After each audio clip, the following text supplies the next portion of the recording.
bienvenue dans cette nouvelle vidéo. Alors aujourd'hui je voulais aborder le sujet du voyage avec bébé.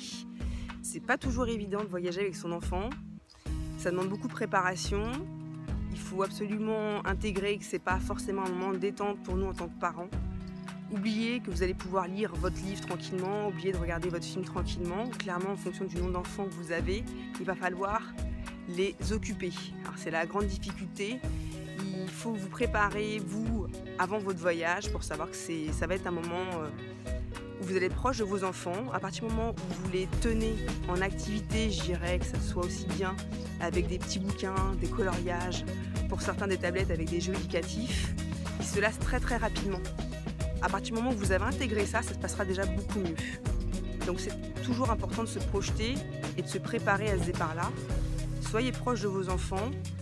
Emmenez un maximum de petits jouets, dans la limite du raisonnable bien entendu, et vous verrez, tout se passera bien. Après, voilà, il faut que papa, il faut que maman, chacun soit éventuellement avec un enfant et puisse les tenir en activité. Donc tout dépendra de la durée de votre vol, bien entendu.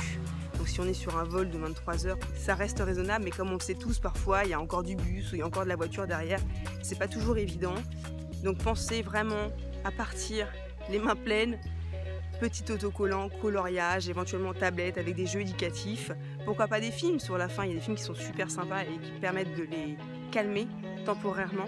Donc vraiment, je vous invite à le faire. Dites-vous que c'est tout à fait raisonnable de partir avec des enfants, d'autant plus quand ils ont, je dirais, moins d'1 an. C'est vrai qu'il y a d'autant plus de facilité quand ils ont jusque 9 mois, par exemple.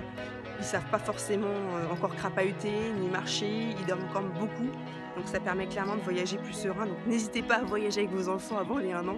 Ensuite, c'est une autre histoire. Et en effet, ça demande beaucoup plus d'investissement de notre part en tant que parents.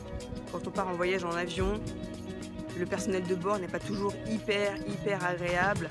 Les passagers n'ont pas toujours la patience de devoir gérer ces enfants qui parlent fort, qui mettent des coups dans les chaises, passent pour des enfants turbulents alors que c'est totalement faux.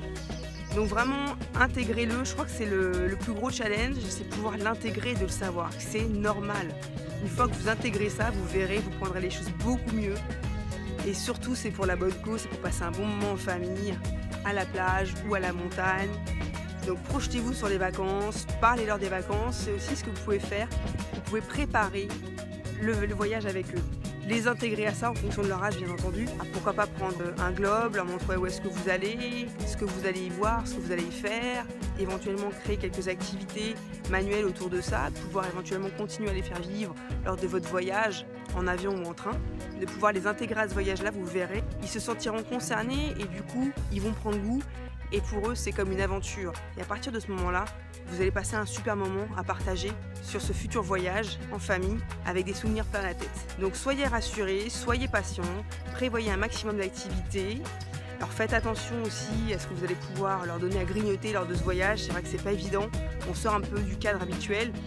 L'estomac de nos enfants est un peu fragile, pour ceux qui ne sont pas forcément habitués, donc on est toujours en excès de friandises, que ce soit salé ou sucré. Soyez vigilants dans le sens pour que votre voyage se déroule le mieux. C'est le conseil que je peux vous donner. Mais lâchez du lest, on sort du cadre habituel, donc s'il n'y a pas son yaourt à 4 heures parce que forcément vous n'avez pas de quoi le conserver au frais, c'est pas grave, il y a des alternatives, on est sur vraiment quelques heures exceptionnelles, vous rattraperez tout cela après. Ne vous empêchez pas de partir avec vos enfants, faites l'essai dans un premier temps sur une destination plutôt proche, comme 2 heures, 3 heures de vol, et vous verrez, tout se passera bien. J'espère que cette vidéo vous a plu, n'hésitez pas à laisser des commentaires pour qu'on puisse échanger sur de nouveaux sujets. Je vous dis à très bientôt.